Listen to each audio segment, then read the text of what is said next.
Bonjour, je suis David Porter. Je suis content de vous parler ce matin.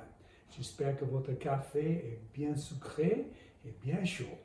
J'aimerais bien partager quelque chose avec vous qui m'a beaucoup touché le cœur. Vous savez, moi je suis amateur des vieux films. Et j'en ai vu un une fois qui m'a beaucoup plu, qui s'appelle Spartacus. J'aime pas trop la nouvelle version télévision, mais le vieux film avec Kirk Douglas est très très intéressant. Là, tu as l'histoire d'un esclave qui était aussi gladiateur et qui a mené une rébellion des gladiateurs qui a failli échapper à Rome et sa domination, mais à la fin qui s'est échoué. Le problème, c'était bon, il y avait beaucoup de problèmes, mais à la fin, tu vois, le pauvre Spartacus dans le film, dans la réalité, il paraît qu'il a été tué dans la dernière bataille. Mais dans le film, là, tu le vois, Kirk Douglas qui était sur la croix. Il y avait, l'histoire nous dit, 6000 personnes dans son armée qui a été crucifiées. Et dans le film, on voit aussi Spartacus qui est crucifié. Et celui qui passe, qui emmène la femme de Spartacus, qui peut-être n'était pas connu les autres, je ne sais pas, et son enfant passe devant lui et elle a pu lui dire un dernier mot. C'était très touchant, tout ça. Moi, j'aime bien les films comme ça, avec beaucoup de batailles. Et là, même des films de cow-boy en étant américain, bien sûr, j'aime bien les films de cow-boy. Et il faut que j'avoue, s'il n'y a pas des tirs ou des flèches dans les 5 premières minutes, c'est un peu perdu pour moi le film. Moi, j'aime bien que ça bouge et qu'il y a de l'action. Mais en regardant ce film, il y a quelque chose qui me traversait l'esprit, et c'est une de ces idées que tu dis, mais peut-être c'est pas du Seigneur cette idée. Parce que l'idée qui m'est traversée l'esprit, c'est celle-ci. Il y avait des milliers de personnes que les Romains ont crucifiées à la croix. Et Spartacus, ou bien son armée au moins, a beaucoup souffert à cause de cette crucifixion. Quelle était la différence entre la croix de Spartacus et la croix de Jésus? Parce que pendant longtemps, je croyais que l'horreur de la croix, c'était bien la douleur qu'il a ressentie là à la croix et le fait qu'il a donné sa vie pour nous, le fait. Mais je crois que ça va beaucoup au-delà. La croix de Spartacus, c'était le symbole d'un héros qui est mort, mais pas plus, parce que ça n'a libéré pas des autres, ça n'a rien fait. Mais la croix de Jésus, c'est le fait central de l'histoire de tout l'univers.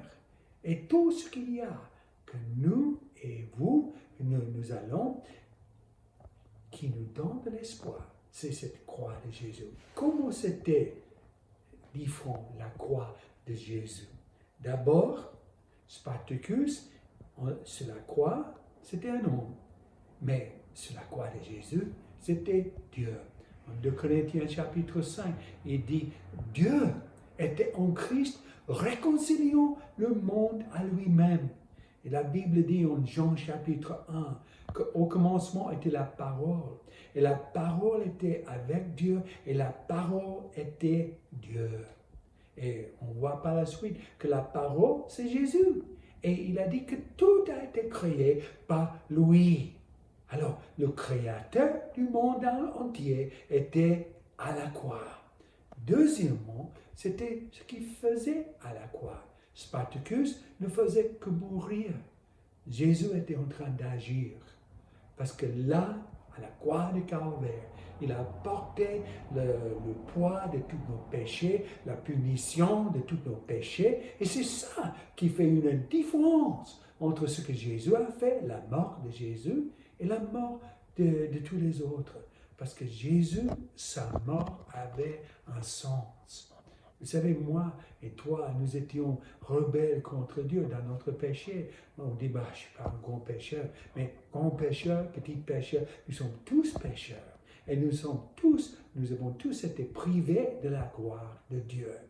Et là, à la croix de Calvaire, quelqu'un devait souffrir pour nos péchés, soit moi qui meurs éternellement loin de Dieu, dans une punition terrible à cause de mes péchés, ou quelqu'un qui n'avait jamais péché devait mourir pour toi et pour moi. Et cette personne était Jésus, qui n'a jamais péché, le Fils de Dieu, l'agneau de Dieu, Dieu lui-même, est venu vivre et mourir à la croix en portant nos péchés. Voilà pourquoi sa croix était tellement horrible. Parce que Spartacus, il est mort pour lui-même, en lui-même. Mais Jésus, il est mort en portant l'opprobre de tous nos péchés. Toutes les choses horribles qui n'ont jamais été faites, Jésus les a portées à la croix de Calvaire.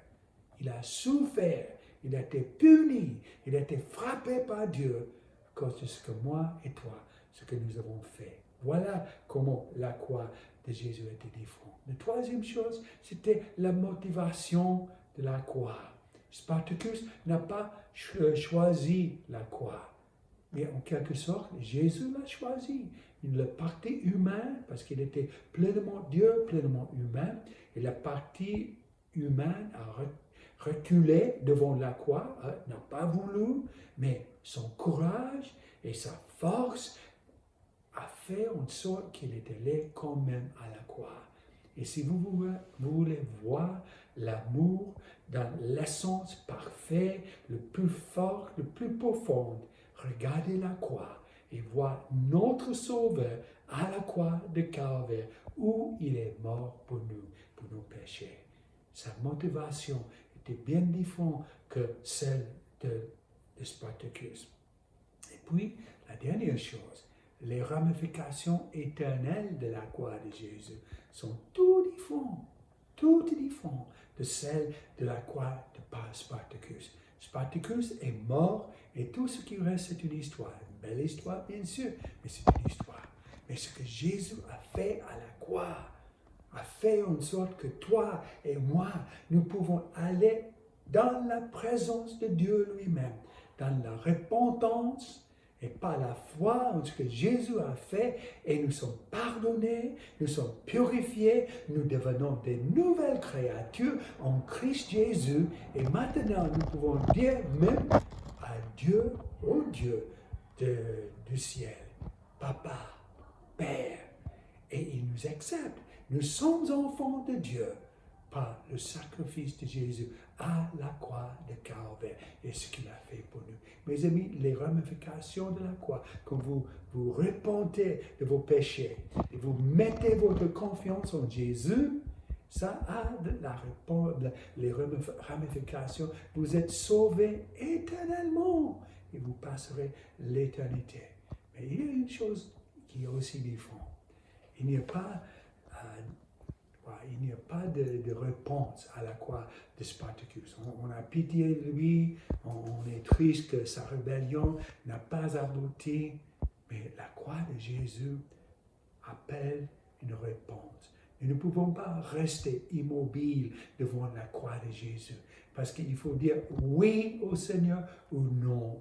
Nous pouvons rester dans notre péché, éloignés de Dieu, et nous supporterons le poids de nos propres péchés éternellement. Ou nous pouvons par la foi venir en disant, Seigneur Jésus, merci pour ce que tu as fait, pardonne mes péchés, viens dans ma vie, prends l'autorité, et tu seras mon Seigneur à partir de ce moment. Et mes amis, il y a dans votre réaction à la croix de Jésus des ramifications éternelles. Vous pouvez être dit sauvé, pardonné de vos péchés. Vous devenez un enfant de Dieu éternellement et vous pouvez passer l'éternité avec Dieu, mais même encore plus. Ici, sur terre, vous serez enfant de Dieu et vous marchez dans la présence et le pouvoir, la puissance de Dieu lui-même. Priez avec moi. Seigneur, merci pour la croix.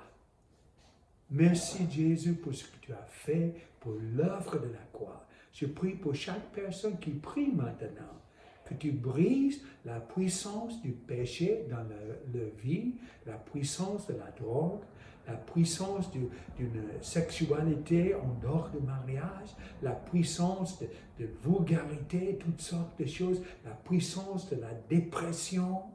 Et Seigneur, je prie dans le nom de Jésus que tu viennes, que tu pardonnes et que tu demeures dans la vie de cette personne qui prie maintenant par la puissance du nom de Jésus et la puissance de ce que tu as fait à la croix et dans ta résurrection. Tu nous écoutes, tu es vivant et tu agis maintenant. Merci Seigneur Jésus. Amen. Alors vous pouvez bien terminer votre café maintenant et c'était bien de vous parler aujourd'hui. Que Dieu vous bénisse.